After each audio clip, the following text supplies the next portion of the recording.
Olá, querido aluno Fundamentos, estamos aqui em mais uma aula, mais uma oportunidade que temos de aprender e estudar da Palavra de Deus, de conhecer os fundamentos para a nossa fé, a nossa jornada. Aí já conseguimos completar 4 lições, agora estamos na nossa 5ª lição, que tem como nome Aventuras em Conhecer a Deus. Se você tem com você a sua apostila, seja ela impressa ou na forma virtual, peço que você coloque então na página de número 30. A sua apostila Fundamentos é um material importantíssimo para que você tenha com você um acompanhamento melhor da aula à medida que nós faremos as discussões aqui. Bom, nossa 5ª sessão, a nossa 5ª aula chama-se Aventuras em Conhecer a Deus. Começamos com o texto de Filipenses capítulo 3, verso 8. E Paulo, apóstolo, ele diz: "Mas, do que tudo isso, considero tudo como perda comparado com a suprema grandeza do conhecimento de Cristo Jesus, o meu Senhor." Os nossos objetivos nessa aula são muito simples. Nós queremos ajudar você a praticar, a desenvolver um estilo de vida que te auxilie a conhecer a Deus de forma pessoal e íntima. Esse é o objetivo dessa aula. E esse conhecer a Deus, ele vai acontecer através das disciplinas espirituais, por meio da oração, da palavra, da Bíblia e da adoração. Esses são os nossos tópicos na aula de número 5. Vamos então para o nosso Definindo a Cena. Você já deve ter ouvido falar que o Brasil ele é o país do futebol, de forma que muitos de nós conhecemos e sabemos muito sobre algumas das estrelas do futebol internacional. Muitas dessas estrelas saíram do nosso futebol, do futebol brasileiro. Muitos, como fãs, conhecem o novo clube que essa estrela está jogando, enfim, qual a última partida, qual foi o último gol, qual o novo relacionamento, as novidades, enfim. Os fãs sabem tudo sobre a estrela. Agora, se essa estrela de futebol fosse interrogada, entrevistada sobre a tal do fã ou da fã, enfim, provavelmente ele não teria muito a dizer sobre o fã. Por quê? Porque o fã sabe absolutamente tudo sobre a estrela, mas a relação do fã com a estrela é uma relação distante, não é uma relação próxima, não é uma relação íntima. Portanto, ele sabe sobre aquela estrela, mas ele não conhece não conhece ela. A mesma coisa pode acontecer no nosso relacionamento com Deus. Nós podemos ter essa mesma experiência. Podemos saber sobre Deus, mas não ter um relacionamento pessoal com Ele. Nessa aula, nós estamos buscando desenvolver um relacionamento pessoal com Deus. Esse é o nosso objetivo, e não apenas saber um pouco mais sobre a pessoa de Deus. A Bíblia Sagrada, que nos fala muito sobre quem Deus é, seus propósitos, é uma coleção de textos, poemas, parábolas, narrativas, enfim, é uma obra riquíssima, inspirada pelo próprio Deus, que nos ajuda a conhecer quem Deus é, conhecer os seus propósitos, conhecer o seu caráter, conhecer os seus planos. A Bíblia Sagrada contém histórias de amor, de perdas, de vitórias, de batalhas. Possui profetas falando sermões ao povo de Israel no Antigo Testamento. Conta também sobre os pastores do Novo Testamento escrevendo suas cartas e epístolas para as igrejas. Nos mostra Jesus curando, ensinando, indo à cruz do Calvário, ressuscitando ao 3º dia. Enfim, a Bíblia Sagrada é um livro de aventuras, fala sobre a relação de Deus com o seu povo. E aqui, no Para Discutir, o nosso primeiro tópico é exatamente a pergunta: por que devemos ler a Bíblia? Por que devemos nos dar o trabalho de conhecer a Bíblia? Sugerimos aí 1 Coríntios 10, 11 e também 2 Timóteo 3, verso 14 a 17. Abra comigo, portanto, primeiro em 1 Coríntios capítulo 10, verso 11, Paulo ele diz que todas estas coisas, isso ele se referindo ao Antigo Testamento, estas coisas lhe sobrevieram como exemplos e foram escritas para a advertência nossa, de nós outros, sobre quem os fins dos séculos têm chegado. Paulo diz, tudo que foi escrito para o nosso exemplo. Você percebe a palavra exemplo? Outra palavra interessante é quando ele diz foi escrita para a nossa advertência, ou seja, tudo que está escrito foi colocado ali para nos advertir, nos corrigir, nos ensinar, nos mostrar o caminho correto e melhor.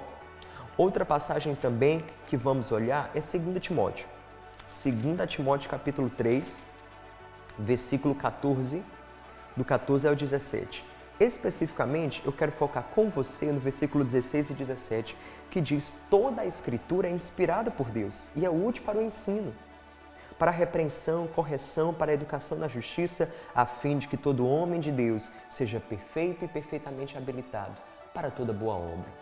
Paulo está dizendo, a palavra foi inspirada por Deus e essa palavra ela é útil para ensinar, corrigir, preparar, enfim, nos tornar aptos. Você percebe isso no verso 17, como Paulo coloca que a Bíblia ela nos capacita a sermos pessoas completas em Deus, a sermos gente da qualidade que Deus nos criou para ser, gente que caminha em toda boa obra. Esse é um dos principais objetivos nosso ao ler a palavra, ao conhecer a Bíblia, sermos moldados por Deus, transformados por Ele, capacitados por Deus, conhecermos a sua verdade, não apenas para conhecê-la intelectualmente, mas para vivê-la na nossa vida. Bom, tendo dito isso, fica muito claro para nós que a Bíblia, portanto, é importante porque nos revela quem Deus é, nos mostra o seu caráter, os seus propósitos, propósitos esses que nos são revelados à medida que a Bíblia fala da relação de Deus com o seu povo. O povo de Deus no Antigo Testamento é Israel, no Novo Testamento é a Igreja.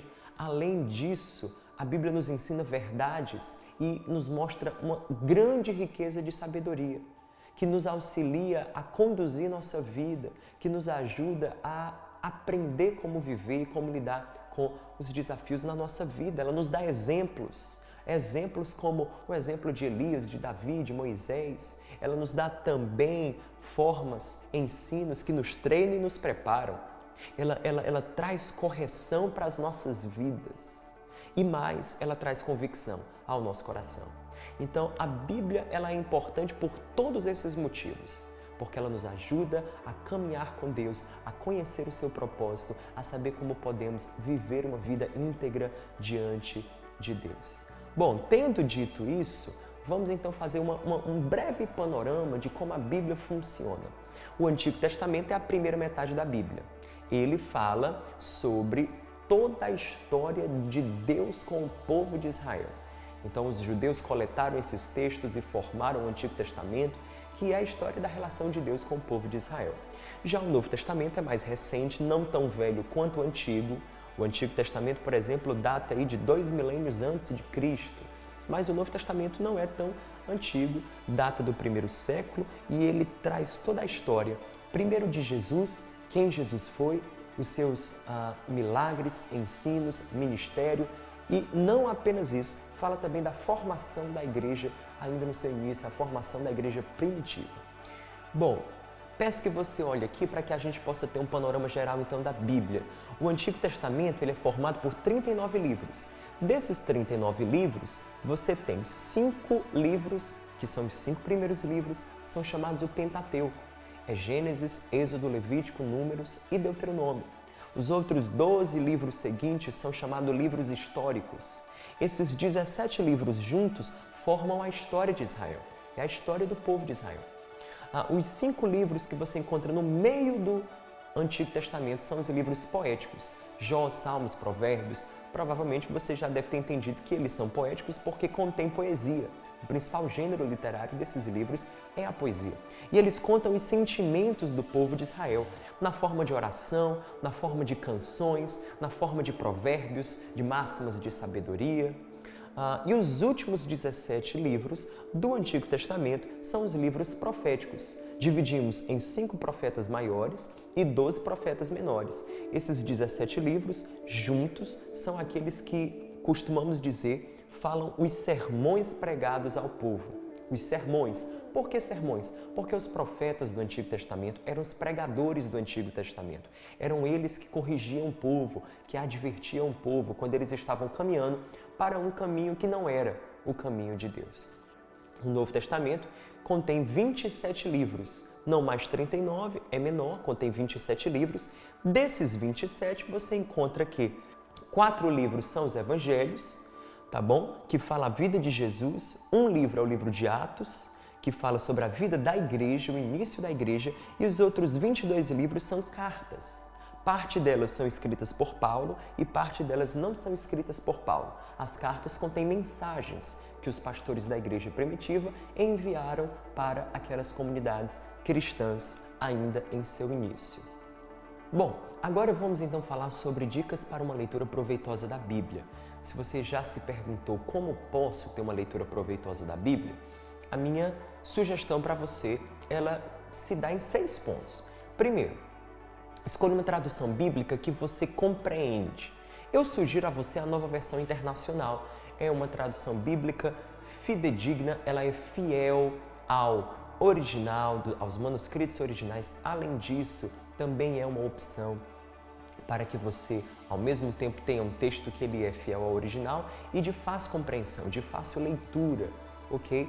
Mas eu sempre digo que uma boa tradução para você começar a ler a Bíblia é aquela que você entende, é aquela que você compreende. Não adianta você pegar uma tradução bíblica arcaica, erudita, mas que você não entende, que você não vai conseguir assimilar a mensagem.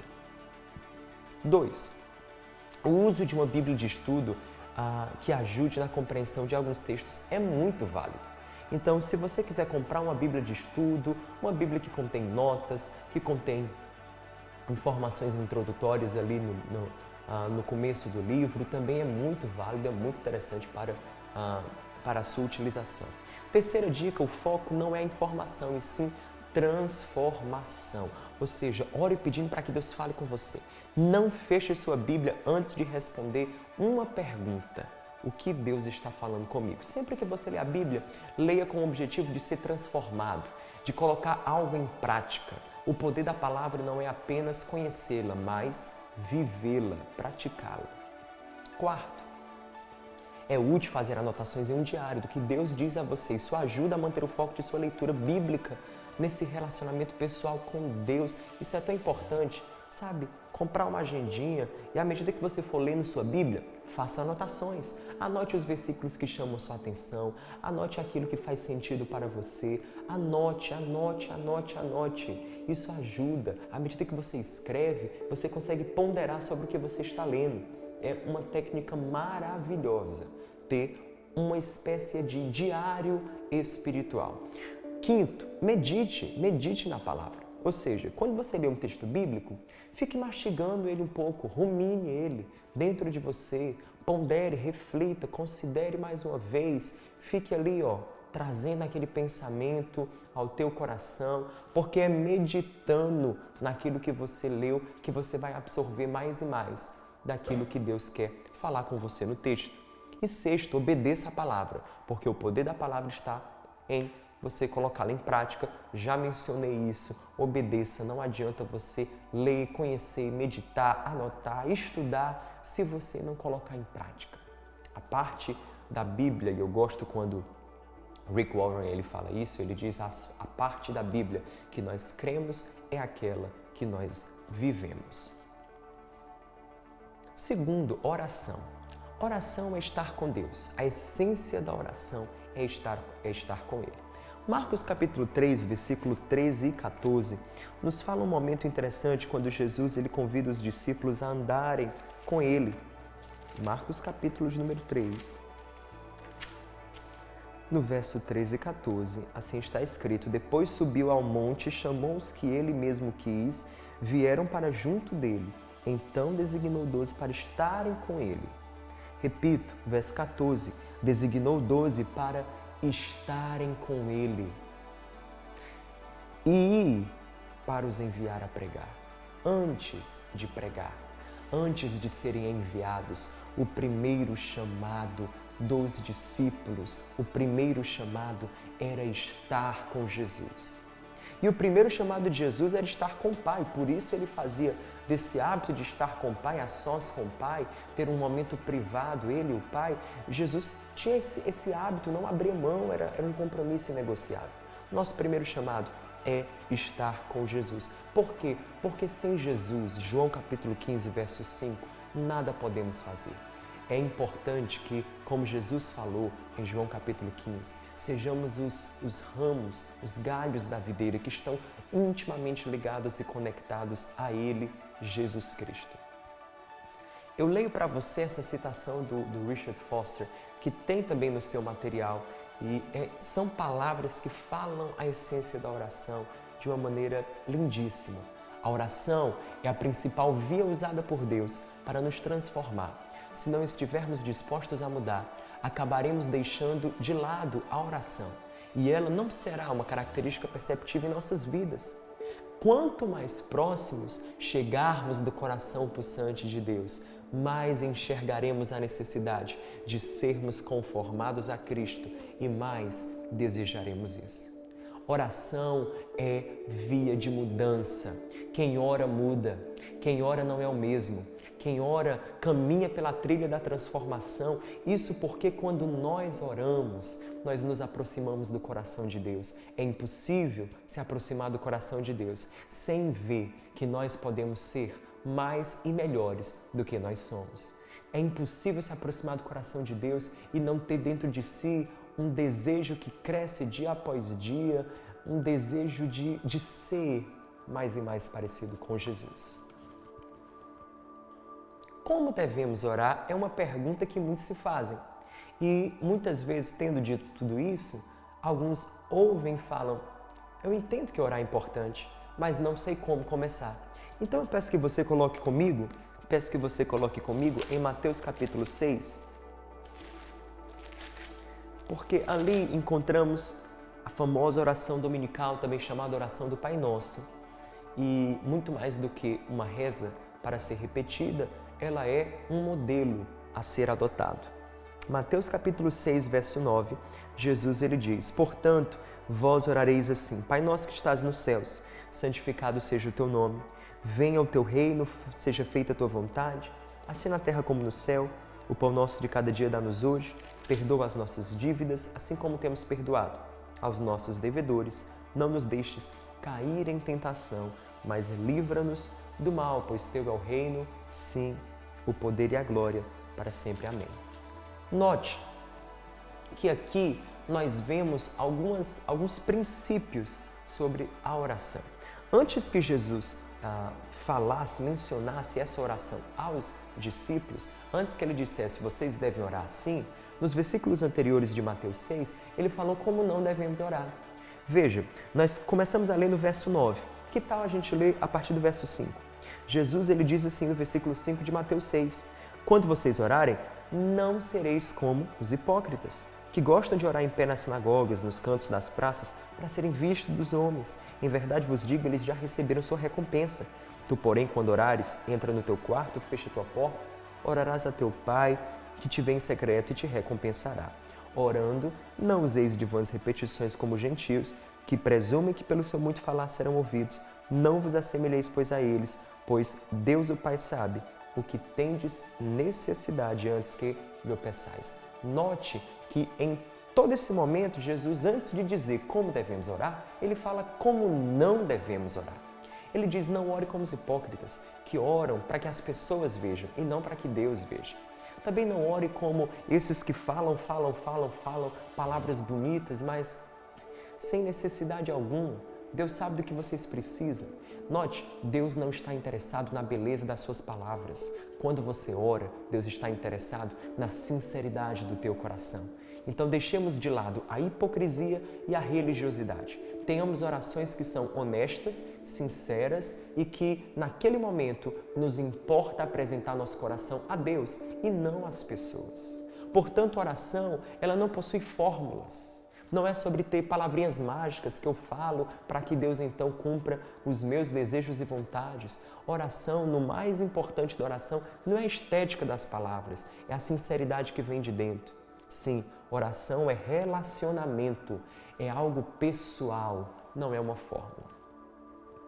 Tendo dito isso, isso não significa que você ter um momento de oração no privado, como Jesus falou que devemos ir ao secreto falar com o Pai, isso exclui a importância de uma oração pública, a oração no grupo, a oração quando estamos juntos, reunidos como igreja. Não.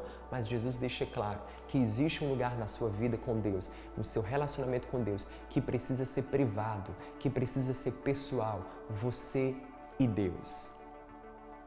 Alguns lembretes sobre a oração. Primeiro, a oração ela envolve a adoração. Veja como é que começa a oração do Pai Nosso. Jesus ensinou dizendo: Pai Nosso que estás no céu, santificado seja o teu nome. Ele começa adorando, exaltando, glorificando. Oração envolve adorar. E adorar é importante porque nos lembra a grandeza de Deus. Quando oramos e adoramos, isso fortalece a nossa fé, porque nos ajuda a perceber o quão grande, majestoso e santo é o nosso Deus. Além disso, a oração inclui petição. Sim, inclui você pedir, inclui você colocar diante de Deus necessidades. É por isso que Jesus ensina no verso 11, o pão nosso de cada dia dá-nos hoje. Podemos pedir a Deus, mas podemos confessar os nossos pecados, receber perdão. Olha o que ele diz no versículo 12, perdoa as nossas dívidas. Deus nos perdoa. Oração é momento de arrependimento. É o momento de você confessar o seu coração, a sua vida para Deus. É o momento de você, em vez de esconder os pecados de Deus, você expor os seus pecados, a graça e o amor curador de Deus. Mais do que isso, oração também inclui guerra espiritual. É o momento que pedimos a proteção de Deus contra o poder do pecado, as tentações e as obras do diabo. Verso 13, não nos deixeis cair em tentação, livra-nos do mal. Aqui Jesus nos ensinou a orar contra o mal que está fora de nós, ou seja, o agir dos demônios, das trevas, e não apenas isso. Devemos também orar contra o mal que há dentro de nós, os desejos da nossa carne, as tentações que passamos. Pedimos força e poder em oração, poder do Espírito Santo, para que possamos vencer tais tentações e viver uma vida que glorifica a Deus.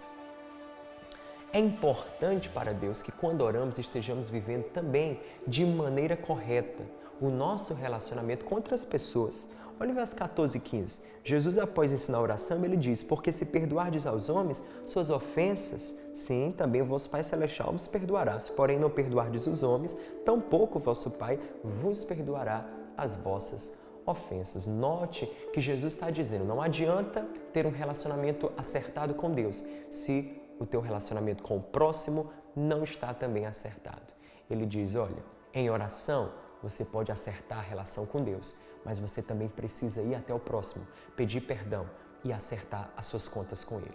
É importante isso. Eu acho maravilhoso Jesus nos ensinar uma espiritualidade que não é apenas vertical, é horizontal. Ou seja, não devemos apenas ter uma relação linda com Deus, devemos também ter uma relação maravilhosa e abençoadora com as pessoas à nossa volta. Perdoar aqueles que nos ofendem.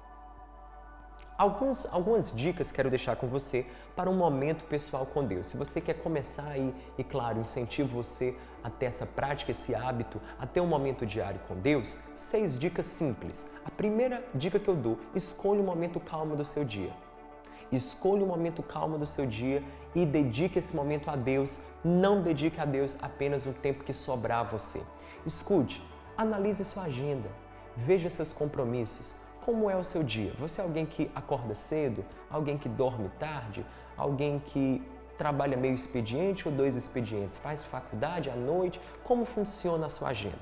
Olhando para ela hoje, qual momento é um momento calmo, um momento onde você está com a cabeça fria, tranquila e simplesmente disponível para estar na presença de Deus? Qual é esse momento? Reserve esse momento, reserve esse tempo diário. Não precisa começar com 2 horas, comece com 15 minutos. É a minha segunda dica, comece com 15 minutos. Se você começar com 15 minutos, sem complicação, simples assim, você não vai querer parar. Terceiro, faça disso um hábito prazeroso. Não entenda que ter um momento com Deus é algo que você tem que ter. Não, é algo que você quer ter, deseja ter. Estar com o seu Pai Celestial, buscá-lo em oração, ouvir a sua palavra, ouvir dele todos os dias. Faça disso um prazer na sua vida. Quarto, escolha um lugar específico. Jesus, por exemplo, costumava orar nos desertos bem cedo.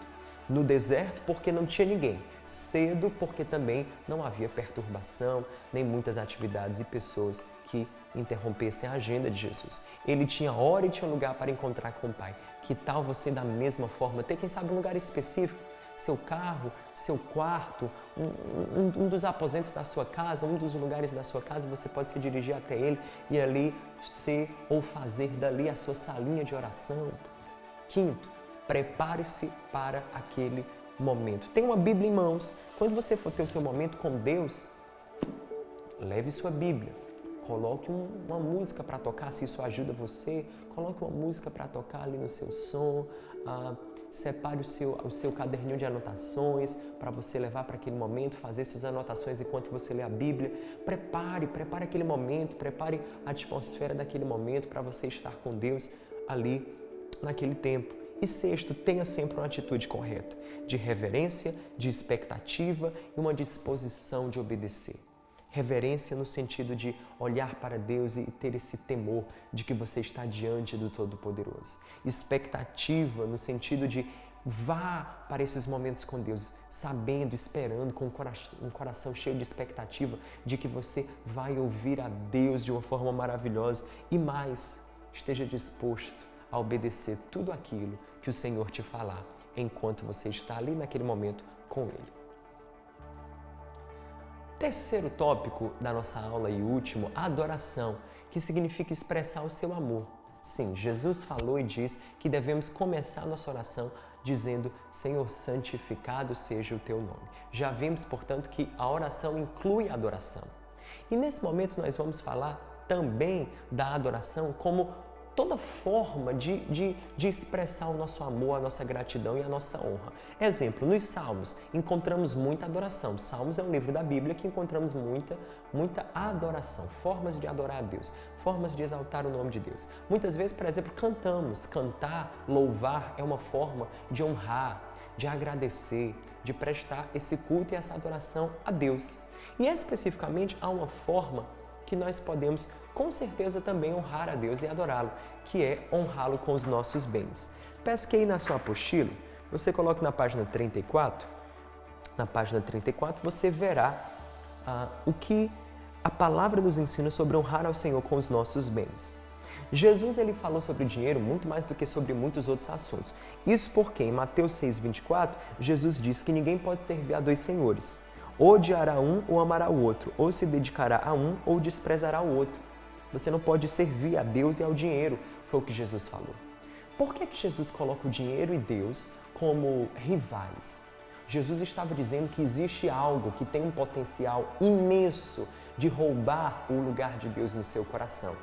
É o dinheiro.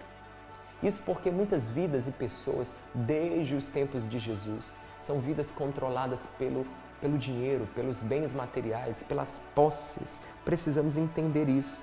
Billy Graham falou assim: se uma pessoa adquire uma atitude correta em relação ao dinheiro, isso endireitará quase todas as áreas de sua vida. Billy Graham, grande evangelista norte-americano, que fez história durante muitas décadas. Bom, sabemos, portanto, que não há como adorarmos a Deus sem que essa adoração também inclua os nossos bens e os nossos recursos. Encontramos isso na Bíblia toda. Provérbios 3, 9 e 10, por exemplo, diz: honre o Senhor com todos os seus recursos, com os primeiros frutos de todas as suas plantações.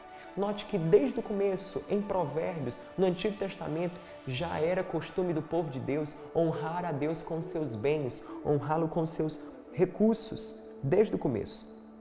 Por exemplo, algumas formas que a Bíblia nos ensina que devemos honrar a Deus com os nossos bens. É o que vamos estudar aqui. Primeiro, generosidade deve ser algo que deve fazer parte da nossa vida. 1 Timóteo capítulo 6, do verso 17 a 19, Paulo instrui Timóteo, dizendo: Timóteo, ensina aqueles que são ricos a serem ricos em boas obras, generosos e prontos para repartir. Ou seja, eles que possuem recursos devem ser generosos. Generosidade não é uma questão de lei, não é uma questão de mandamento, é uma questão de princípio. Ser generoso é uma questão de caráter, de qualidade de caráter de pessoa que somos. Generosidade é algo que devemos sempre exercer, sempre. Provérbios 22, 9, quem é generoso será abençoado. Quem reparte o seu pão com o pobre, pois ele reparte o seu pão com o pobre. Provérbios 11, 25, o generoso prosperará, quem dá alívio aos outros, alívio receberá. O generoso, o Antigo Testamento sempre fala sobre essa generosidade e o Novo Testamento reforça a importância de sermos generosos. Repito, generosidade é uma qualidade de gente, é um tipo de caráter, é um coração, um valor que carregamos conosco. Segundo, outra forma que a Bíblia nos ensina que através dessa forma honramos a Deus com os nossos bens, é ajudando o pobre e o necessitado. Salmo capítulo 112, verso 9 diz: reparte generosamente com os pobres, a sua justiça dura para sempre, seu poder será exaltado em honra. Ou seja, quem reparte generosamente com os pobres, Deus honrará. Provérbios 19, 17, quem trata bem os pobres, empresta ao Senhor. Tiago 1, 27 diz que a religião pura e imaculada diante de Deus é cuidar dos órfãos e das viúvas em suas dificuldades. É por isso que nós precisamos entender a importância, sim, de abençoar o pobre e o necessitado. O que é que você tem feito em prol do necessitado? O que é que você tem feito em prol daquele que precisa? Vivemos em um país miserável, vivemos em uma cidade marcada, sim, pela desigualdade social.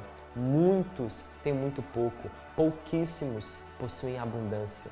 Nós precisamos converter nossos corações ao próximo.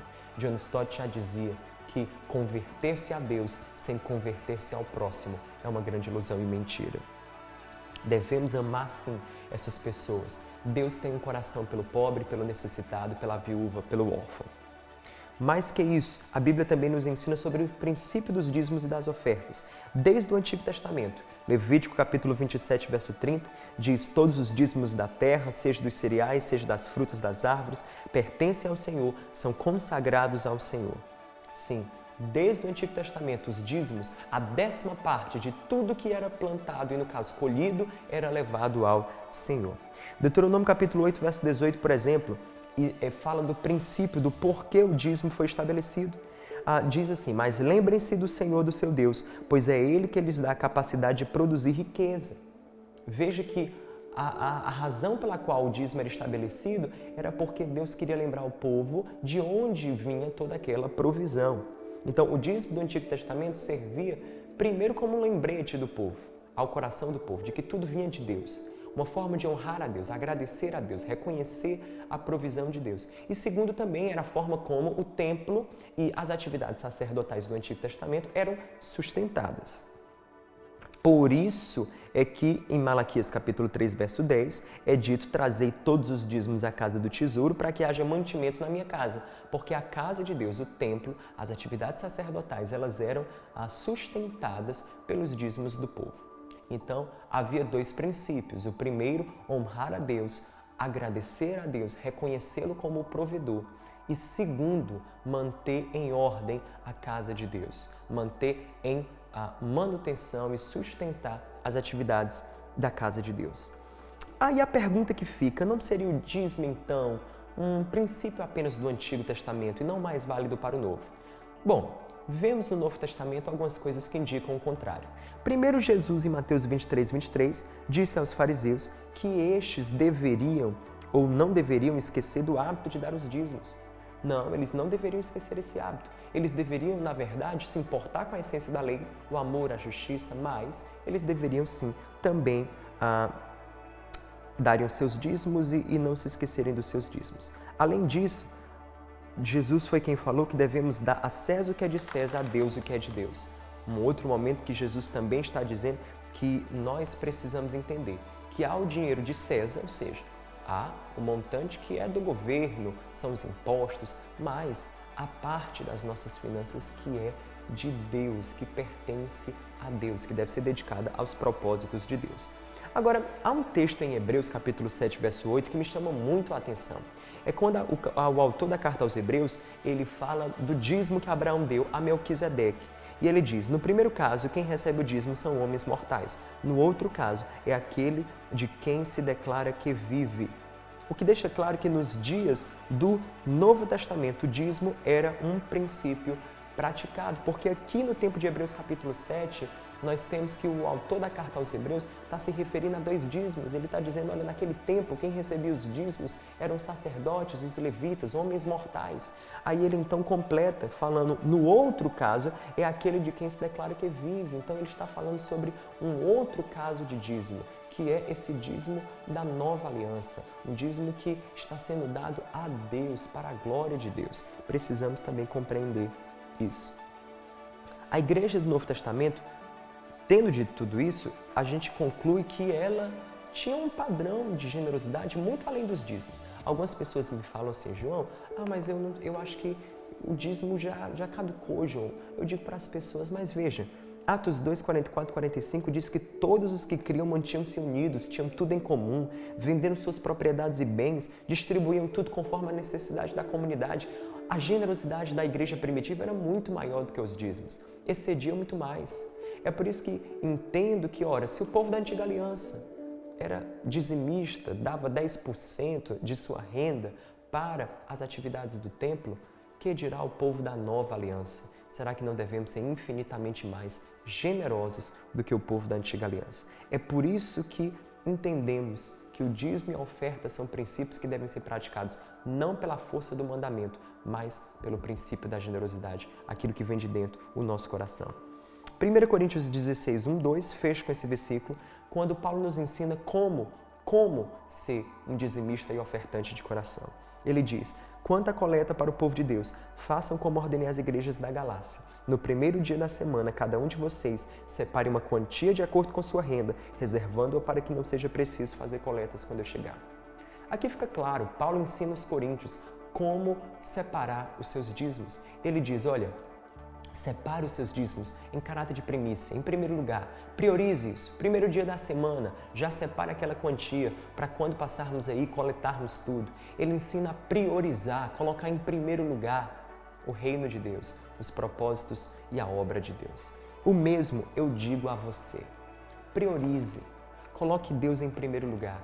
É uma incoerência você dizer, eu tenho Deus na minha vida em primeiro lugar, mas Ele também não é Senhor das suas finanças, dos seus recursos. Tenha um coração pela obra de Deus. Faça como o povo do antigo fazia em relação ao templo e às atividades sacerdotais. Hoje não temos um templo físico, mas nós temos a obra de Deus, sim, a igreja de Jesus nesse mundo. Ela também precisa, sim, não apenas ser mantida, mas expandida. E por isso, juntos precisamos, como discípulos de Jesus, contribuir, ajudar de coração, sermos generosos. Querido, não é fazer favor à igreja, não é dar esmolas à igreja, não é fazer uma caridade com a igreja, não. Nós somos a igreja, eu e você juntos somos a igreja. Essa obra é uma missão que Deus nos deu nesse mundo para que possamos propagar o seu evangelho. Nós precisamos praticar de dentro generosidade. Eu creio que Deus ainda planta nesse mundo pessoas generosas, gente com coração para a sua obra e para o seu reino. Seja você alguém assim. Alguém que, como Paulo escreve aqui aos Coríntios, coloca em primeiro lugar, separa no primeiro momento aquilo que é da obra de Deus. Na página 37, quero que você feche essa aula comigo, lendo esse compromisso que diz, o meu compromisso. Eu me comprometo em exercitar constantemente o hábito de buscar intimidade com Deus por meio da oração, da palavra e da adoração, para que eu cresça espiritualmente e continuamente. Se isso é verdade, se você se compromete com o crescimento da sua vida, na oração, na palavra, assine, faça uma assinatura aí e nesse momento firme esse compromisso você em Deus. Amém? Passo para você então que depois, posteriormente, você primeiro faça o Palavra que Transforma, que são os questionários que você tem na sua lição, e também o Edificando, que são as 6 leituras bíblicas, como você já está habituado a fazer, que sempre estão no final da lição para que você faça e você construa em cima daquilo que foi dado na lição todo esse conhecimento. Amém? Que Deus abençoe sua vida ricamente. Até a nossa próxima aula, onde chegaremos ao fim da nossa jornada chamada Fundamentos. Que Deus abençoe sua vida poderosamente.